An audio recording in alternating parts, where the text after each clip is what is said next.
China একটা video আছে না, কত মাছ পিঠা যায় ওরকম লাগতেছে। মাছ যদি আমার ব্রুডগুলো যদি থাকতো। আরো ছিল নাকি? হ্যাঁ হ্যাঁ, আরো ছিল। আমার তো ব্রুডগুলো সব মাইরা ফেলছে না তোমার।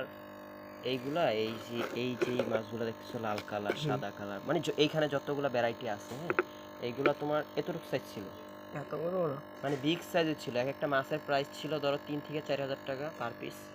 তো ওইগুলা কই মানে সব? ওইগুলা সব মানে কারা মারছে আল্লাহ জানে, ওদেরকে আল্লাহ ভালো করুক। বড় মাছ দেখে লোক সামলেই ওইখানে খড়টা আছে না, ওইখানে হাউস ছিল, মানে তোমার এইরকম ইট দেওয়া হাউস ছিল না, হাউস ছিল তোমার আমার আমি এতটুক মানে এত একটা হতভাগা যে